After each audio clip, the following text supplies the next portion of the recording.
find it easy to say nothing we do matters when I'm sitting at my desk, but when I'm actually living my life, it starts to feel like the wrong question. Leo Tolstoy writes a book called A Confession. I really like this book. One of the things he writes is, I understand that if I wish to understand life and its meaning, I must not live the life of a parasite, but must live a real life, and merging myself in that life, verify it.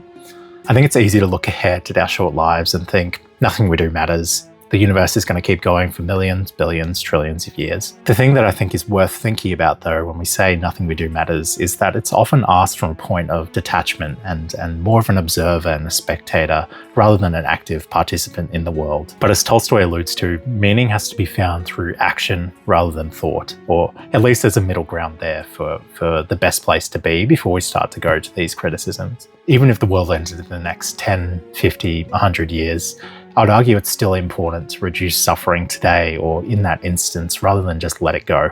One person drowning today doesn't become less important because the universe is going to end in the next million, trillion, billion years. And I think if we were really in that situation, like really properly watching that person drown, I think 1, we would feel sad about it.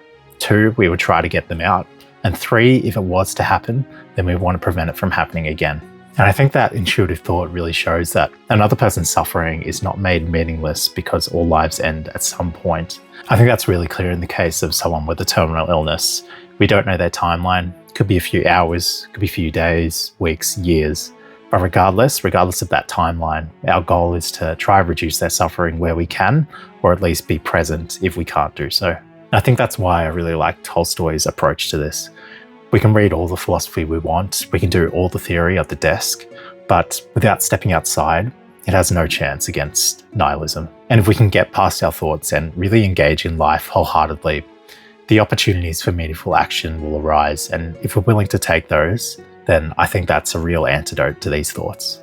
To sort of link it back to things we've been talking about, often meaningful action comes from reducing suffering in the world. One of the best ways to do that is to donate to charity. Charities are not made equal. Some are a lot more effective than others, so it's important to consider that.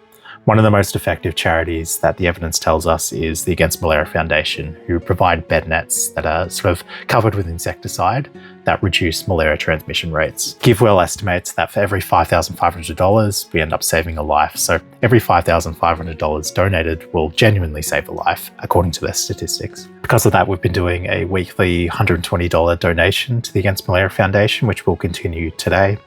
We'll look at other charities in the future as well. The reason why I'm being public about it is to hopefully normalise charitable giving. I think given the scale of these problems and the urgency of these problems, I think we do really need to act and contribute to them where we can, if we're in a situation where we can.